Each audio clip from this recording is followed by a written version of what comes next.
د نجران څخه عیسایانو د نجران دا په دې عربو کې یو ځای دی دغه خلک رالل د پیغمبر علیه الصلاة والسلام خواله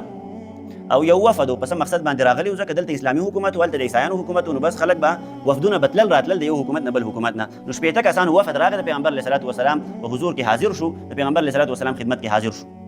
نو دغه شپېته کسانو او د ډېر د لرې نه راغلي نو شپېته یې څارېدل صحیح شوله ځکه چې نن راشي دونه د لرې نه او پیدل سفر وي د آسونو د اوښانو سفر وي نو یو سړی دونه سفر وکړي بیا واپس لګي نو دا هم نامناسبه ده نو هغو به شپېته یې څارېدل خامخا نبي علیه الصلاة والسلام ورته وفرمایل چې زموږ سره خو به دونه ځای نشته دی دونه غټ ځای زموږ سره نشته چې دا شپېته کسان په یو ځای باندې مونږ پاتې کړو شپېته صحیح شوله که نه ور صحابه کرامو کورونه دي واړه واړه کورونه دي نو دوه دوه درې درې کسان یې په صحابه کرامو باندې تقسیم کړل وایي تاسو دا دوه دوه درې درې کسان ځان سره بولئ شپه پې تېره کوئ او ښه دغه وله وکئ مهمان نوازي وله وکئ سهار چې بیا راشي کار به وکړي خپله وځي به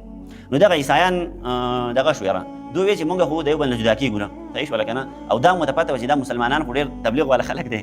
صحیح تبلیغ ډېر زیات برکت دی ګورئ ښه تبلیغ ته په سپکه باندې مه ګورئ بعضې خلک داسې دي زموږ په دې معاشره کې ځان ته ښه مسلمانان وایي خو دعوت تبلیغ ته ډېر په سپک نظر باندې ګوري دوی وایي ځان له کار کتلی دی بسترې په شا کړي دي ښکته دی بره دی د خلکو نه ډوډۍ خوري د خلکو نه دعوتونه خوري خلکو باندې بوج شوي دي خلک په زور باندې رانیسي خلک دا کوي او هغه کوي بهرحال زموږ د معاشرې چې دا کوم تبلیغ دی نو د دې هم څه تصور نشته دی صحیح شوله ځکه دې خلکو تبلیغ کې د ځان نه اصول وضع کړي دي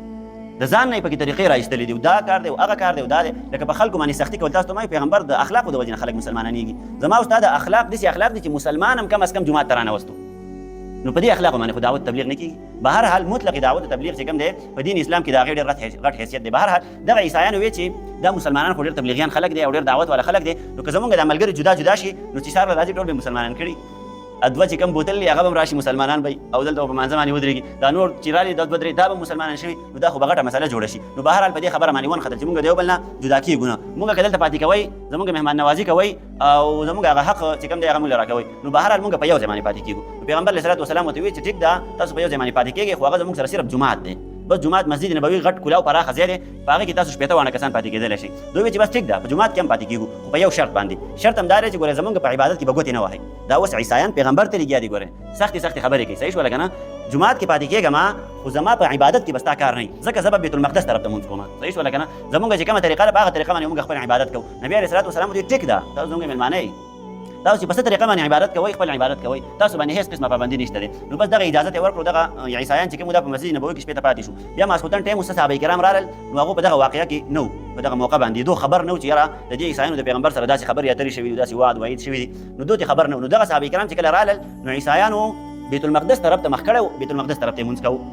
نو هغو ته یې دا تاسو څه کوئ پیغمبر موجود دی دین اسلام کې اوس حکم د کعبة الله دی چې دغې ته به لمونځ کوئ تاسو رالګېدلي د پیغمبر په موجودګۍ کې په مسجد نبوي کې تاسو بیت المقدس طرف ته مخ کړی دی او تاسو هلته لمونځ کوئ د خدای پیغمبر موجود دی چا چې دین راوړی دی چا دپاره چې الله جل شانه قبله بدله کړې ده هغه سړی موجود دی او تاسو راغلي د هغه د مخې تاسو بیت المقدس طرف ته مخ کړی دی او هغې طرف ته لمونځ کوئ نو پیغمبر علیه الصلاة والسلام ورته وایي دا پرېږدئ چې په څه طریقه باندې دوی عبادت کوي دوی ته څه مه وایئ صحیح شوله که نه نو که چېرته پیغمبر هم د